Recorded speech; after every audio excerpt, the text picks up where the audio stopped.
चीन ਦੇ ਨਾਲ ਤਣਾਅ ਦੌਰਾਨ ਭਾਰਤ ਨੂੰ ਰੂਸ ਛੇਤੀ ਹੀ S-400 ਮਿਜ਼ਾਈਲ ਸਿਸਟਮ ਦੇਵੇਗਾ। ਰੱਖਿਆ ਮੰਤਰੀ ਰਾਜਨਾਥ ਸਿੰਘ ਦੇ ਦੌਰੇ ਦੌਰਾਨ ਰੂਸ ਨੇ ਭਾਰਤ ਨੂੰ ਇਹ ਭਰੋਸਾ ਦਿੱਤਾ ਹੈ, ਪਰ ਉਧਰ ਚੀਨ ਦੀ ਕੋਸ਼ਿਸ਼ ਹੈ ਕਿ ਭਾਰਤ ਨੂੰ ਇਹ ਹਥਿਆਰ ਨਾ ਮਿਲੇ।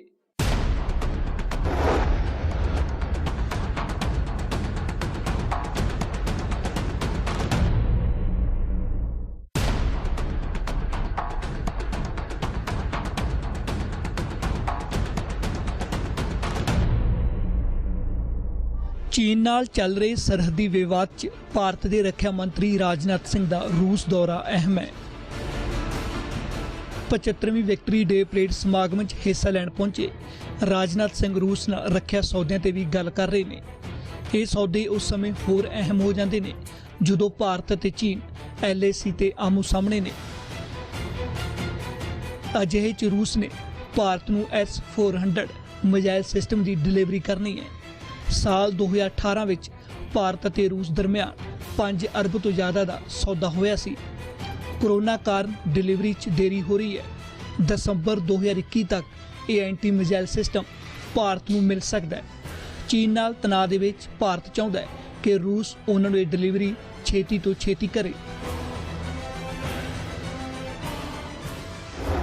S-400 मिजाइल सिस्टम 600 किलोमीटर दूरी तक टारगेट नूं पछाण सकता है। एक समय 100 तो 300 टारगेट नूं ये ट्रैक कर सकता है। S-400 ਦੀਆਂ ਮਿਜ਼ਾਈਲਾਂ 400 किलोमीटर दूरी तक मार कर सकਦੀਆਂ ਨੇ। एक समय 3 दिशावां 'ਚ ਇਹ ਮਿਜ਼ਾਈਲ ਦਾਗ ਸਕਦਾ ਹੈ।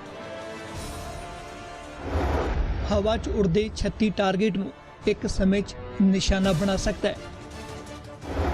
ਇਹ सिस्टम मिਜ਼ਾਈਲ सने ड्रोन हमले नूं भी नाकाम कर सकता है। चीन कोल पहला ही डिफेंस सिस्टम मौजूद है। चीन ने भी रूस तो ही खरीदे है। चीन बाद हुणे सिस्टम भारत भी रूस तो खरीद रहे है। हालांकि चीन नहीं चाहता कि रूस ये सिस्टम भारत नूं बेचे, पर भारत और रूस विचकार सौदा हो चुके हैं, बस डिलीवरी बाकी है।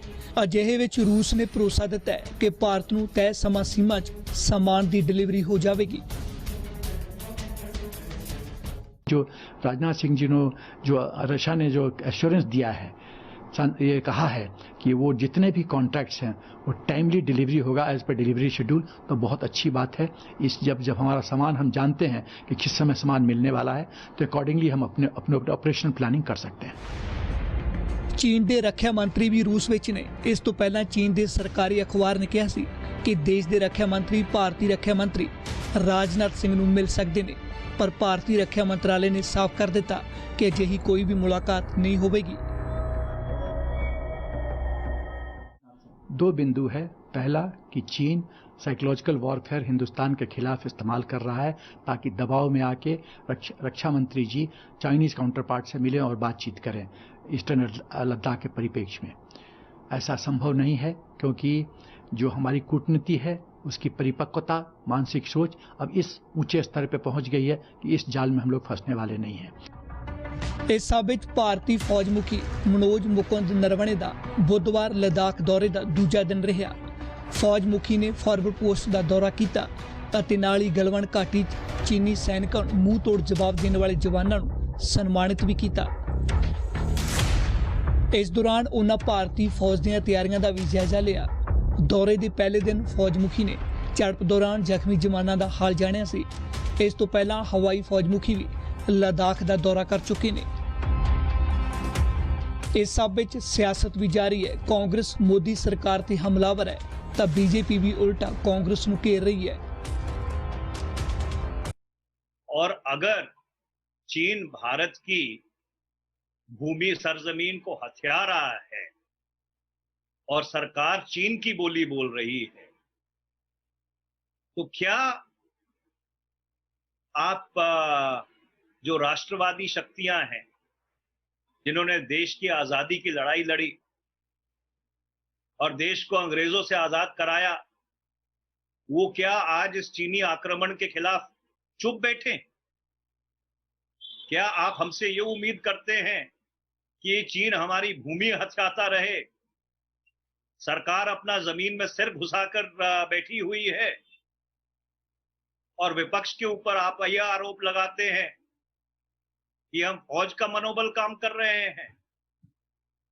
अगर भारत की भूमि चीन ने हथियाई है तो उसके लिए कौन जिम्मेवार है, किसकी जिम्मेवारी बनती है? और क्या इस देश को हक नहीं है उस जिम्मेवारी को तय करने का? कांग्रेस पार्टी की लीडरशिप है वो किस तरह का व्यवहार कर रही है, किस तरह से जो है वो पूरे के पूरे इशू को जो है वो बिना समझे, बिना जानकारी के, बिना उसका इतिहास भूगोल समझे हुए और बयानबाजी और कर रहे हैं। तो इन बयान बहादुरों से लोग जो है वो खुद ही परेशान हैं। इसलिए किसी भी तरह से आज पूरा देश एकजुट है। प्रधानमंत्री नरेंद्र मोदी जी के नेतृत्व में देश की सुरक्षा, देश का सम्मान, देश का स्वाभिमान, देश की सार्वभौमिकता पूरी तरह से पुख्ता है, मजबूत है। उसके लिए कांग्रेस पार्टी के प्रमाण पत्र की जरूरत नहीं है। इस सियासत ਵਿੱਚ ਭਾਰਤ ਚੀਨ 'ਚ ਸਰਹੱਦੀ ਵਿਵਾਦ ਕੀ ਮੋੜ ਲਵੇਗਾ, ਇਸ ਤੇ ਸਭ ਦੀ ਨਜ਼ਰ ਹੈ।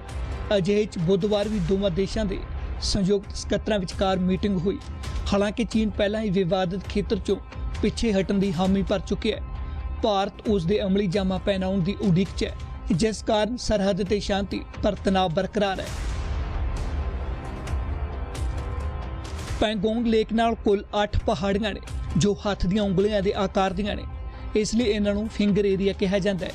1 ਤੋਂ ਲੈ ਕੇ 4 ਨੰਬਰ ਤੱਕ ਦੀ ਫਿੰਗਰ ਤੇ ਭਾਰਤ ਦਾ ਅਧਿਕਾਰ ਹੈ। ਭਾਰਤ ਦਾ ਕਲੇਮ 8 ਨੰਬਰ ਪਹਾੜੀ ਤੱਕ ਹੈ। ਇਸੇ ਤਰ੍ਹਾਂ ਹੀ ਚੀਨ 2 ਨੰਬਰ ਤੱਕ ਦਾਅਵਾ ਕਰਦਾ ਹੈ। ਅਜਿਹੇ ਦਾਅਵਿਆਂ ਨਾਲ ਪੂਰਾ ਫਿੰਗਰ ਏਰੀਆ ਵਿਵਾਦਿਤ ਖੇਤਰ ਹੈ। ਹੁਣ ਇਹ ਵਿਵਾਦ ਕੀ ਮੋੜ ਲੈਂਦਾ ਹੈ ਇਹ ਤਾਂ ਸਮਾਂ ਦੱਸੇਗਾ, ਪਰ ਹਾਲਾਤ ਤਣਾਅਪੂਰਨ ਨੇ।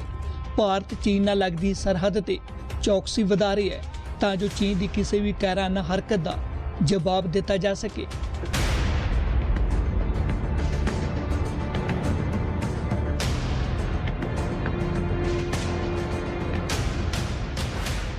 ਫਿਲਹਾਲ ਹੁਣ ਸਮਾਂ ਇੱਕ ਬ੍ਰੇਕ ਦਾ, ਤੇ ਬ੍ਰੇਕ ਤੋਂ ਬਾਅਦ ਮੁੜ ਹੋਣੇ ਜਲਦ ਹਾਜ਼ਰ।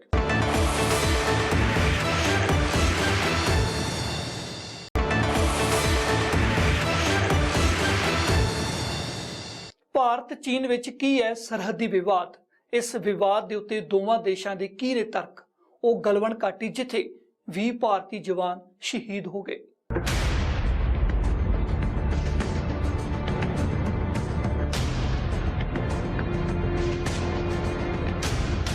ਭਾਰਤ ਅਤੇ ਚੀਨ ਵਿੱਚ ਸਰਹੱਦ ਤੇ ਪਿਛਲੇ ਕਈ ਹਫ਼ਤਿਆਂ ਤੋਂ ਤਣਾਅ ਦੀ ਸਥਿਤੀ ਹੈ। ਮੌਜੂਦਾ ਸਮੇਂ 'ਚ LAC ਤੇ ਦੋਵੇਂ ਦੇਸ਼ ਆਪਣੀ ਫੌਜ ਦੀ ਮੌਜੂਦਗੀ ਨੂੰ ਵਧਾ ਰਹੇ ਨੇ। ਗਲਵਨ ਘਾਟੀ ਨੂੰ ਲੈ ਕੇ ਦੋਵਾਂ ਦੇਸ਼ਾਂ 'ਚ ਇਸ ਤਣਾਅ ਦੀ ਸ਼ੁਰੂਆਤ ਹੋਈ ਸੀ। ਗਲਵਨ ਘਾਟੀ ਲਦਾਖ ਤੇ ਅਕਸਾਈ ਚੀਨ 'ਚ ਭਾਰਤ ਚੀਨ ਸਰਹੱਦ ਦੇ ਨਜ਼ਦੀਕ ਸਥਿਤ ਹੈ। ਅਕਸਾਈ ਚੀਨ ਤੇ ਭਾਰਤ ਤੇ ਚੀਨ ਦੋਵਾਂ ਦਾ ਦਾਅਵਾ ਹੈ। ਗਲਵਨ ਘਾਟੀ ਚੀਨ ਦੇ ਦੱਖਣੀ ਸ਼ਿਨਜਿਆਂਗ ਤੇ ਭਾਰਤ ਦੇ ਲਦਾਖ ਤੱਕ ਫੈਲੀ ਹੈ। 1962 ਦੀ ਜੰਗ ਦੌਰਾਨ ਗਲਵਨ ਨਦੀ ਦਾ ਖੇਤਰ ਪ੍ਰਮੁੱਖ ਰਿਹਾ ਸੀ। ਹੁਣ ਇਸ ਖੇਤਰ ਨੂੰ ਲੈ ਕੇ ਭਾਰਤ ਤੇ ਚੀਨ ਤੇ ਇਲਜ਼ਾਮ ਲਾ ਰਿਹਾ ਕਿ ਭਾਰਤ ਦਾ ਇਲਜ਼ਾਮ ਹੈ ਕਿ ਚੀਨੀ ਫੌਜ ਨੇ ਟੈਂਟ ਸਥਾਪਿਤ ਕੀਤੇ ਨੇ। ਚੀਨ ਕਾਰਨ ਗਲਵਨ ਘਾਟੀ ਤੇ ਭਾਰਤ ਨੂੰ ਵੀ ਫੌਜ ਤੈਨਾਤ ਕਰਨੀ ਪਈ ਹੈ। ਚੀਨ ਵੀ ਕੁਝ ਇਸ ਤਰ੍ਹਾਂ ਭਾਰਤ ਤੇ ਇਲਜ਼ਾਮ ਲਾ ਰਿਹਾ ਹੈ। ਚੀਨ ਦਾ ਇਲਜ਼ਾਮ ਹੈ ਭਾਰਤ ਗੈਰ ਕਾਨੂੰਨੀ ਨਿਰਮਾਣ ਕਰ ਰਹੀ ਹੈ। ਭਾਰਤ ਕਾਰਨ ਉਸ ਨੂੰ ਵੀ ਫੌਜ ਦੀ ਗਿਣਤੀ ਵਧਾਉਣੀ ਪਈ ਹੈ। भारत का कदम समझौते की उल्लंघन है। आप चीन के ऊपर मेहरबानी करके कभी भी विश्वास मत कीजिए, कभी भी विश्वास मत कीजिए। चीन आज तक किसी का सच्चा मित्र नहीं रहा है, विश्व इतिहास इसका साक्षी है। सब मैं कुछ प्रश्न पूछना चाहता हूं चीन से। फिंगर 4 किसका इलाका है? हिंदुस्तान का। फिंगर 4 में बंकर किसने बनाए? टनल किसने बनाए? चीन ने। तो दोषी कौन है? चीन। और हम पर दोष कर रहा है कि हम line of actual control cross कर रहे हैं। गलत बात है।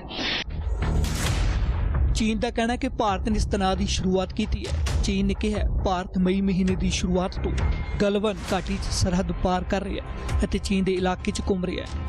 मई महीने के पहले हफ्ते में भारतीय ते चीनी फौज का गलवान नदी खेतर आमना सामना होया, क्योंकि भारत गलवान नदी को अपने इलाके च निर्माण कर रहा है। सब तो बड़ा काम सड़क का निर्माण सी, जिसनूं पूरा किया गया है। ਇੱਥੇ ਪਹਿਲਾਂ 에ਅਰ ਸਫ਼ਰ ਤੇ ਨਿਰਭਰ ਰਹਿਣਾ ਪੈਂਦਾ ਸੀ।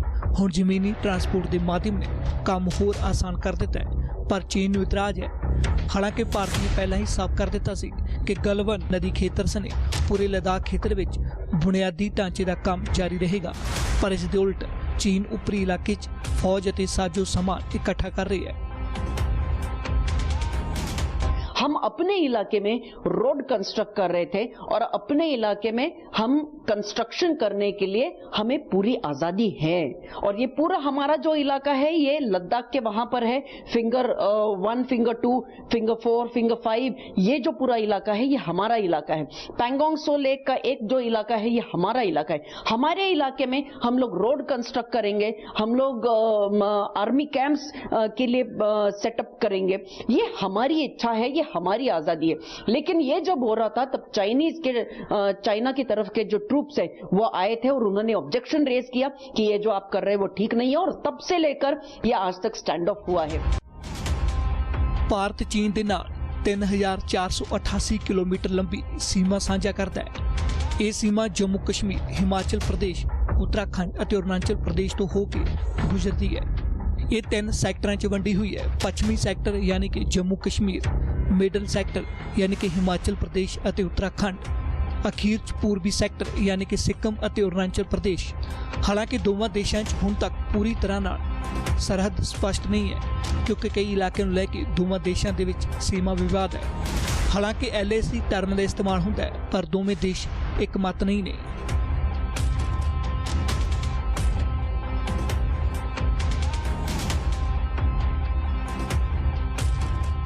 ਭਾਰਤ ਚੀਨ ਵਿੱਚ ਸਰਹੱਦੀ ਵਿਵਾਦ ਨੇ ਇਸ ਸਾਲ ਮਈ ਮਹੀਨੇ ਤੋਂ ਫਿਰ ਤੂਲ ਫੜਿਆ ਹੋਇਆ ਹੈ। ਅਜਿਹੇ ਦੇ ਵਿੱਚ ਦੋਵਾਂ ਦੇਸ਼ਾਂ 'ਚ ਮੀਟਿੰਗਾਂ ਦਾ ਦੌਰ ਜਾਰੀ ਸੀ ਕਿ ਝੜਪ ਦੌਰਾਨ 20 ਭਾਰਤੀ ਜਵਾਨ ਸ਼ਹੀਦ ਹੋ ਗਏ।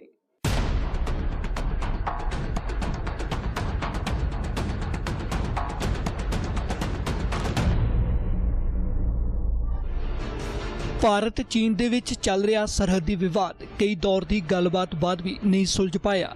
ਹੁਣ ਮਾਮਲਾ ਹਿੰਸਕ ਝੜਪ ਤੱਕ ਪਹੁੰਚ ਗਿਆ। ਲਦਾਖ ਦੀ ਗਲਵਾਨ ਘਾਟੀ 'ਚ ਦੋਵਾਂ ਤਰਫ ਦੇ ਫੌਜੀਆਂ 'ਚ ਹਿੰਸਕ ਝੜਪ ਹੋਈ ਹੈ। ਇਹ ਘਟਨਾ ਉਸ ਸਮੇਂ ਹੋਈ ਜਦੋਂ ਦੋਵਾਂ ਦੇਸ਼ਾਂ ਦੇ ਵਿੱਚ ਸ਼ਾਂਤੀ ਦੀ ਕੋਸ਼ਿਸ਼ ਕੀਤੀ ਜਾ ਰਹੀ ਹੈ। ਚੀਨ ਤੋਂ ਲਦਾਖ ਵਿੱਚ ਇਹ ਵਿਵਾਦ ਮਈ ਮਹੀਨੇ ਸ਼ੁਰੂ ਹੋਇਆ ਸੀ, ਜਦੋਂ ਭਾਰਤ ਦੇ ਸੜਕ ਨਿਰਮਾਣ ਦਾ ਚੀਨੀ ਫੌਜੀਆਂ ਨੇ ਵਿਰੋਧ ਕੀਤਾ।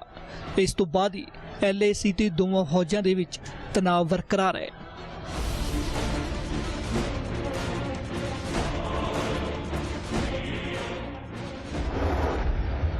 ਪੰਜ 6 ਮਈ ਦੀ ਰਾਤ ਨੂੰ ਈਸਟ ਲਦਾਖ ਦੀ ਪੈਂਗੋਂਗ ਝੀਲ ਤੇ ਦੋਵਾਂ ਦੇਸ਼ਾਂ ਦੇ ਜਵਾਨਾਂ 'ਚ ਝੜਪ ਹੋਈ ਸੀ। ਝੜਪ ਕਾਰਨ ਦੋਵਾਂ ਦੇਸ਼ਾਂ ਦੇ ਜਵਾਨ ਜ਼ਖਮੀ ਵੀ ਹੋਏ। 9 ਮਈ ਨੂੰ ਈਸਟ 'ਚ ਸਿੱਕਮ ਦੇ ਉੱਤਰ 'ਚ ਨਾਕੂਲਾ ਸੈਕਟਰ 'ਚ ਇੱਕ ਵਾਰ ਫਿਰ ਝੜਪ ਹੋਈ। ਦੋਵਾਂ ਦੇਸ਼ਾਂ ਦੇ ਜਵਾਨ ਜ਼ਖਮੀ ਹੋਏ। ਹਾਲਾਂਕਿ ਬਾਅਦ 'ਚ ਗੱਲਬਾਤ ਨਾਲ ਮਸਲਾ ਸੁਲਝ ਗਿਆ। 12 ਮਈ ਨੂੰ LAC ਤੇ ਚੀਨ ਦੇ 3 ਹੈਲੀਕਾਪਟਰ ਵੇਖੇ ਗਏ। ਇਤਰਾਜ਼ ਬਾਅਦ ਚੀਨ ਦੇ ਫੌਜੀ ਵਾਪਸ ਚਲੇ ਗਏ। 27 ਮਈ ਨੂੰ ਅਮਰੀਕੀ ਰਾਸ਼ਟਰਪਤੀ ਨੇ ਵਿਚੋਲਗੀ ਦਾ ਪ੍ਰਸਤਾਵ ਰੱਖਿਆ। ਡੋਨਾਲਡ ਟਰੰਪ ਨੇ ਕਿਹਾ ਹੱਲ ਲਈ ਵਿਚੋਲਗੀ ਨੂੰ ਤਿਆਰ ਨੇ। 28 ਮਈ ਨੂੰ ਭਾਰਤ ਨੇ ਕਿਹਾ ਕਿ ਉਹ ਸ਼ਾਂਤੀ ਨਾਲ ਮਸਲੇ ਨੂੰ ਹੱਲ ਕਰ ਸਕਦੇ ਨੇ। ਚੀਨ ਨੇ ਵੀ ਡੋਨਾਲਡ ਟਰੰਪ ਦੀ ਵਿਚੋਲਗੀ ਨੂੰ ਰੱਦ ਕਰ ਦਿੱਤਾ। 1 ਜੂਨ ਨੂੰ ਚੀਨ ਨੇ ਕਿਹਾ ਕਿ ਹਾਲਾਤ ਸਥਿਰ ਤੇ ਕੰਟਰੋਲ ਵਿੱਚ ਨੇ। ਚੀਨ ਦੇ ਫਾਈਟਰ ਜਹਾਜ਼ ਲਦਾਖ ਤੋਂ ਉਸ ਸਮੇਂ ਕੁਝ ਹੀ ਦੂਰ ਸਨ। 6 ਜੂਨ ਨੂੰ ਲੈਫਟੀਨੈਂਟ ਜਨਰਲ ਹਰਿੰਦਰ ਸਿੰਘ ਦੀ ਅਗਵਾਈ 'ਚ ਬੈਠਕ ਹੋਈ। ਦੋਵਾਂ ਦੇਸ਼ਾਂ 'ਚ ਮੀਟਿੰਗ ਨੂੰ ਸਹੀ ਦਿਸ਼ਾ ਵੱਲ ਦੱਸਿਆ ਗਿਆ। 11 ਜੂਨ ਨੂੰ ਪਤਾ ਚੱਲਿਆ ਕਿ ਚੀਨੀ ਫੌਜ ਵੱਡੀ ਗਿਣਤੀ 'ਚ ਮੌਜੂਦ ਹੈ। ਭਾਰਤ ਨੇ ਵੀ ਆਪਣੀ ਫੌਜ ਭਾਰੀ ਗਿਣਤੀ 'ਚ ਲਾ ਦਿੱਤੀ। 13 ਜੂਨ ਨੂੰ ਭਾਰਤੀ ਫੌਜ ਮੁਖੀ ਨੇ ਕਿਹਾ ਸੀ ਕਿ ਹਾਲਾਤ ਕਾਬੂ ਹੇਠ ਨੇ। ਭਾਰਤ ਨੇ ਕਿਹਾ ਕਿ ਗੱਲਬਾਤ ਨਾਲ ਹੱਲ ਨਿਕਲੇਗਾ। 15 ਜੂਨ ਨੂੰ ਭਾਰਤ ਚੀਨ 'ਚ ਕਮਾਂਡਰ ਅਫਸਰ ਲੈਵਲ ਦੀ ਮੀਟਿੰਗ ਵੀ ਹੋਈ। ਪਹਿਲਾਂ ਵਰਗੀ ਸਮਾਨ ਸਥਿਤੀ ਕਾਇਮ ਕਰਨ ਲਈ ਚਰਚਾ हुई सी। क्लैश हुआ है जब मीटिंग हो रही थी, जब जनरल लेवल की मीटिंग हो रही थी, फ्लैग मीटिंग हो रही थी, नेगोशिएशन चल रहे हैं, उस समय अगर फायरिंग हुई है उसको कहते हैं परफिडी।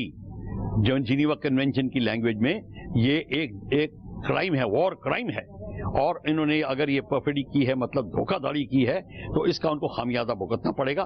उन्होंने ये कार्रवाई शुरू करी तो इसके लिए तो इंक्वायरी तो पूरी होगी, वो भारत पे डिपेंड करता किस तरीके से करें। पर जो प्रवक्ता ने जो कहा बिल्कुल ठीक कहा है, पर ये जो है मीटिंग्स हैं वो स्थगित नहीं हुई हैं, वो चल रही हैं। इसका मतलब दोनों साइड कंट्रोल करने की कोशिश कर रही है। लेकिन ये जो स्टैंड ऑफ है ये डी एस्केलेट होने लगा था। ब्रिगेड लेवल के टॉक्स हुए थे, हमारे डिव लेवल के टॉक्स हुए थे और कोर लेवल के भी टॉक्स हुए थे, और तब से ये डी एस्केलेशन जारी था। इन्हां तमाम कोशिशों के बाद 16 जून ਨੂੰ खबर आई कि गलवान घाटी 'ਚ ਭਾਰਤ ਅਤੇ ਚੀਨ ਦੇ ਫੌਜੀ ਜਵਾਨਾਂ 'ਚ ਹਿੰਸਕ ਝੜਪ ਹੋਈ ਹੈ। ਇਸ ਘਟਨਾ ਬਾਅਦ ਸ਼ਾਂਤੀ ਦੀਆਂ ਕੋਸ਼ਿਸ਼ਾਂ ਨੂੰ ਵੱਡਾ ਝਟਕਾ ਲੱਗਿਆ ਹੈ।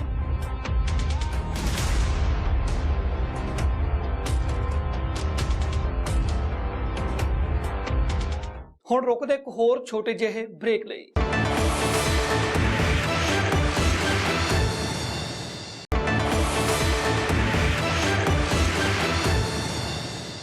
ਗਲਵਾਨ ਘਾਟੀ ਦੀ ਹਿੰਸਕ ਝੜਪ ਬਾਅਦ ਥੋੜਾ ਅਤੀਤ ਤੇ ਵੀ ਨਜ਼ਰ ਪਾਉਣੇ ਆ। 1967 ਬਾਅਦ ਜਦੋਂ ਆਖਰੀ ਵਾਰ 1975 ਦੇ ਵਿੱਚ ਸਰਹੱਦ ਤੇ ਗੋਲੀ ਚੱਲੀ।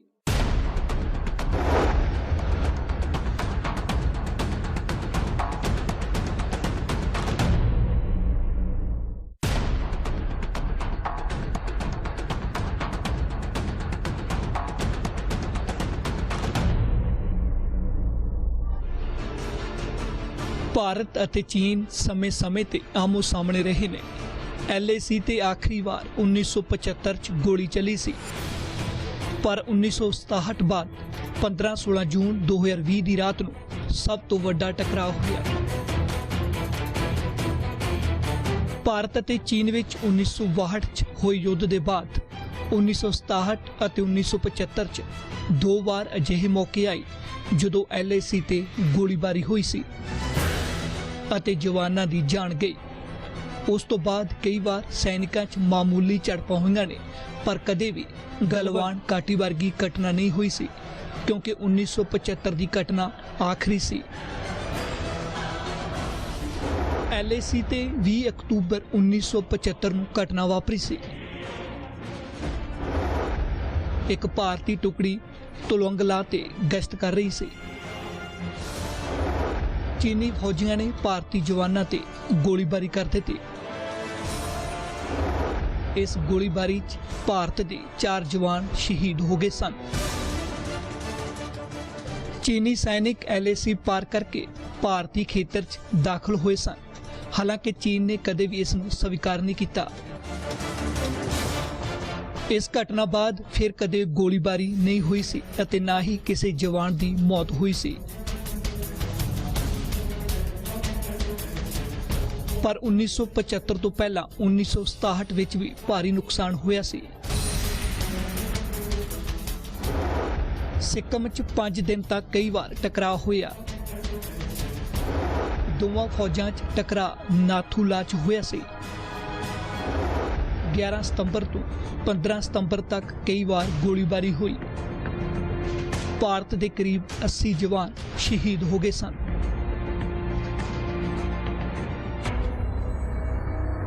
1967 ਦੀ ਘਟਨਾ ਵਿੱਚ ਚੀਨ ਦਾ ਵੀ ਵੱਡਾ ਨੁਕਸਾਨ ਹੋਇਆ ਸੀ ਅਤੇ ਚੀਨ ਦੇ ਵੀ 400 ਦੇ ਕਰੀਬ ਫੌਜੀ ਮਾਰੇ ਗਏ ਸੀ। 1975 ਚ ਚਾਹੇ ਆਖਰੀ ਵਾਰ ਗੋਲੀ ਚੱਲੀ ਹੋਵੇ, ਪਰ ਵੱਡੀ ਗਿਣਤੀ 'ਚ ਸੈਨਿਕਾਂ ਦੀ ਮੌਤ ਆਖਰੀ ਵਾਰ 1962 ਦੇ ਯੁੱਧ ਬਾਅਦ 5 ਸਾਲ ਮਗਰੋਂ 1967 ਚ ਹੋਈ ਸੀ। ਹੁਣ ਅਖੀਰ ਇੰਨੇ ਸਾਲਾਂ ਬਾਅਦ ਗਲਵਾਨ ਘਾਟੀ 'ਚ ਵੱਡਾ ਨੁਕਸਾਨ ਹੋਇਆ ਹੈ।